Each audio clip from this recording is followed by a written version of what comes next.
जनता party గుర్తుకే నరేంద్ర మోడీ గారి నాయకత్వం గేట్ దగ్గర చంద్రమౌళి టీ స్టాల్ దగ్గర ఉన్నాం మనము.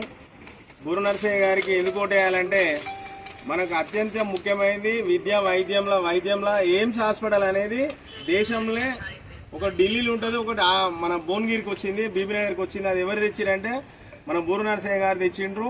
అది మన మోడీ గారు ఇచ్చిర్రు.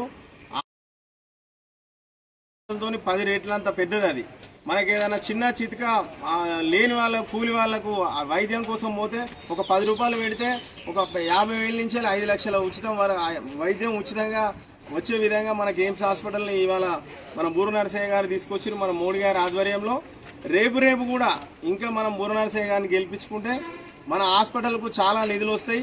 మనం ఒక అరగంటల ఏదైనా మనకు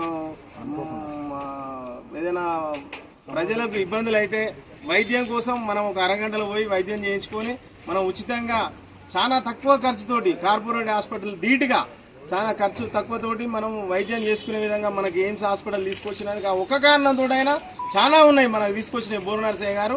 ఈ ఎయిమ్స్ హాస్పిటల్ కట్టినందుకు మన ఏళ్ళ సంది ఒక 500 సంవత్సరాల క్రితం నుంచి వెళ్ళి రామ మందిరాన్ని పోస్ట్ పోన్ చేసుకుంటూ వచ్చిర్రు. మన మోడీ గారి ఆధ్వర్యంలో చిన్న దెబ్బ పడకుండా చీమ చిటుకు మనకుండా ఒకరికి కూడా ఏం హాని కలగకుండా ఇలా రామ మందిరాన్ని కట్టినందుకన్నా మనం మోడీ గారికి బూర నరసయ్య గారిని గెలిపించుకోవాలని మీ అందరికీ తెలియజేస్తాం. కరోనా వచ్చినప్పుడు కరోనా కాలం నుంచి ఇప్పటి వరకు కూడా 6 కిలోల బియ్యాన్ని ఫ్రీగా ఇస్తుండు. మళ్ళా కూడా ఇంకా 5 సంవత్సరాలు ఇస్తా అంటుండు. మళ్ళా కుల వృత్తులు వేరే ఏం చేసుకుంటూ మనం విశ్వకర్మ చేసుకున్నాం. కులాన్ని కాకుండా సపాట కులాలు 32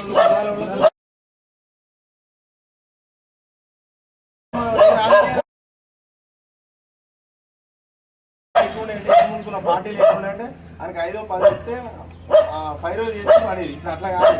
ఎవరైతే లబ్ధిదారు ఉంటారో ఆయన అకౌంట్లో నేరుగా పడతాయి. మోడీ గారు తీసుకొచ్చింది గొప్ప ఈ స్కీమ్ ఏంటంటే డైరెక్ట్ గా లబ్ధిదారుల అకౌంట్లో వాడికి పడేటువంటి విశ్వకర్మ కంపల్సరీ. ఈసారి మళ్ళీ దానికి కూడా చైర్మన్ గారు బూర నరసయ్య గారు. అందుకని మనం బూర నరసయ్య గారిని గెలిపించుకుంటే మనం అత్యధిక మెజార్టీతో గెలిపించుకుంటే మనకే ఆయనే చైర్మన్ కాబట్టి మనకి